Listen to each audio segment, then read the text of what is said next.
Giardi mar. Simo tajirmu? Como te corrigiasi che cabarita. Capar so nenyo kanchi.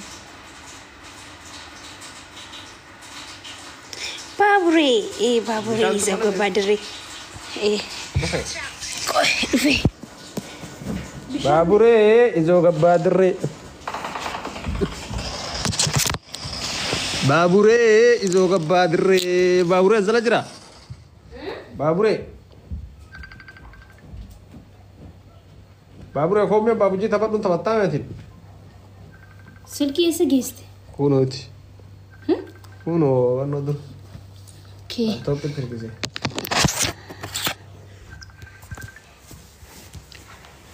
Izo gabadre. Kottadin babure se. Babure, kotu. Assalamu alaikum warahmatullahi wabarakatuh. Waldoftoota kiyya akkam nagaa jirtu fayyaa keessanii isiniin jedha. Viidiyoon kun garuu dheengaddaati. Kaleessa bakka kanan argine suuraawwan ajaa'ibaa kana qabadhee isinii dhufe suuraa kaanii. Bishaan deemu waaw. Leexaa mucaatis bishaan bareedduun talaa argate innis. Innaa namni tokko kaleessa kan qoosaati. Namni jala deemte waldaa namni sun hinaaftu jedhamta kan jala deemte wantiidhaan nama arrabsitu tokko koomentiin hinaaftuudha bar eenyummaa kee ibsi nama arrabsishi wallahi koomentiin arrabsan namni koomentiin arrabsee hin beeku ani hamtuuf hin jenne beektani saa maakiin maaliif irraa achi garagaltii sila maakiin jaalalan beektu qabsoo malee jedhe kun nama aarsus. Maakiin maan jaaladha wallahi rabbi holiif sanaa dhiisu maakiif ibsishaa hinaaftu ijji ka isaan laalu ijji nama dhagaa laalee haa ta'u baay'ee namatti tolan dhugaa rabbi viidiyoo ofoo isinii kaa'ee jira isiniin jedha maashaallah tabaarakallah ani ammoo waan biraatiif miti wallahi natti tolan hedduu natti tolan jechuudha namni tokko ka arrabuma namaatiif deemu jira malee anaan koomentii jalatti namni arrabsee hin beeku. Nama san illee rumata reef garuu tokkos waan kijibtanii yuutuubiin gadhiifatte maal jedhani inshallah ka barbaade haa hojjetu kun afaan ofii qabatee taa'u yoo isinitti hin tolle viidiyoo namni hojjetu jalan deemnaa isiniin jedha qaqqaaliiwwanii akkasii oromoon badha waan ta'eef oduu namattas garagalee galaana oromoon jechuun wal guddisa gizee masan wal guddisuu kana malee baay'een beennu malee. Akkasii maakii qashtii ibsishaa bareeda namaa sillachuu qacalee babbareeddan rabbii walitti qabee rabbii wallaahi umrii isinaa dheeressu inshaallah rabbii ammoo yoo addaan isiniin fageessini isiniin jenna maakiilleen artistii Kadiir Martuu isaaf hedduu namni isaaf hin gaddin hin jiru isilleen sagalee waraabdee viidiyoo gadhiiftee jirti ibsishaanis wallah namni gadi hin dhiifne nu jiru isaallee irra hirmaatanii jirani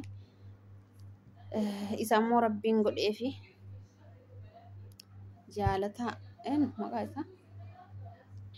jaalataa duunii diimoo inni maqaa isaan harkaa badee soorii wallah namti san jaaladha rabbiin bakka inni fuudhetti isaa deebsu akkasii maakiin faallee sagalee ta'aniif jiran namni tokko isaanii sagaleen taatanii jaanii jala deemanii sagalee ta'aniif jiranii liivii irratti illee kalee liivii seentee baate liivii baay'ee irraan turre malee seentee baate innaa Kadiir kennallee rabbi isaa fayyisu maakii gootitti ta'innas ibsishaa abbaa jaallaas rabbii waliif isaan haa dhiisu baay'ee namatti tolanii horaa bulaa deebanaa isiniin jedha miqqanyaan ammoo iyyuu wanti nama gootullee hin jiru hinaaftee tutummaan cadhiftee jechuudha. Akkasii inshaallah rabbi waliif isinaa dhiisu isiniin jedha ummata qashtii ummata jaalalaa ummata kabajaa isiniin jedha wallahi baay'ee namatti toltanii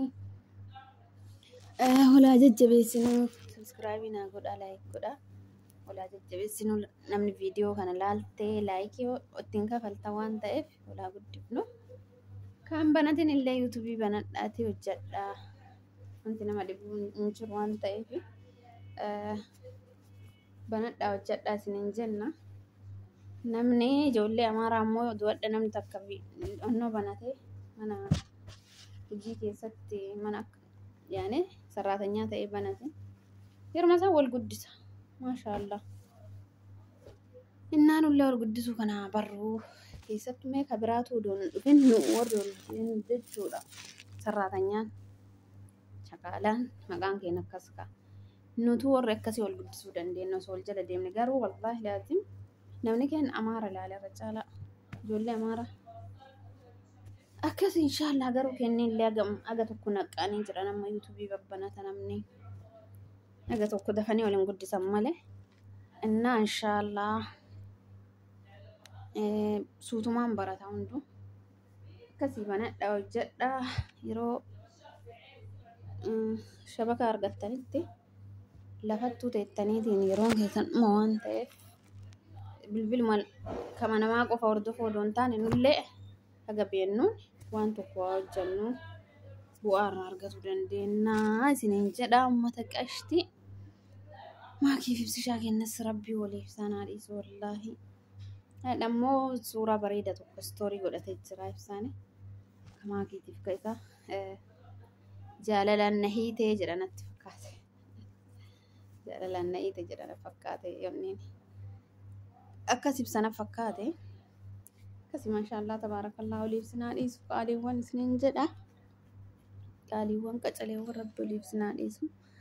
Waliin horaa umurii dheeradhaa waliin bulaa isiniin jenna. Amalee kanuma caalaa jaalalli keessan dabalaa adeemu. Hedduu jaalata wallaahi bishaan hiriiraan hin jaalatti maashaallah. Baaburee gabbaa turre jedhan asitti ammoo sagalee afoo isinii kaa'ee jira. Maashaallah qashtii intala qimamee fi qimamee walitti geette seenuu. Asuma dhugaa itti wallaahi qimamee fi qimamee walitti. Qimamee walitti gee namatti tolanii rabbii waliif isinaa dhiisu uummata jaalalaa uummata qashtii uummata kabajaa isiniin jedha namatti tolaa wanti isin hojjettanii viidiyoo isin gadhiiftanii dhugaa rabbi nama meeqa hirriba dhabe ana wajjin hanguma isaan viidiyoo gadhiisanii jechuudha. Hanguma isaan viidiyoo gadhiisanii beerree rabamaa mee sagaleen keessan asaa dhufu waadha. Afaan bantee kolfiti saalaa teette kilaasiin kiyya isaanii dhiyaata. Bakki nu rafnu jechuu isaanii dhiyaata. Afaan bantee kolfiti siin jedha. Maaliifshoo sagalee isaanii as keessa seena. Akkas inshallah waliif isinaa dhiisu kun ammoo viidiyoo suuraa kanarra maali? Suuraan kun maal ibsamee isinummaan beeka? Kun muudii ibsaati jechuudha. Maashaallah tabaarakallaa kun muudii ibsaati. Maakiif ibsaan sila mana hidhaa keessa ol kaanee akkamaa jennu mee'am wallaahi laa rabbi waliif isinaa dhiisu qaqqaaliiwwani. Waliif isinaa dhiisu waliif jiraadha. Maashaallah baay'ee namatti toltanii kan macaalaa ammallee jaalala namaatiif illee rabbi isin haa kennu.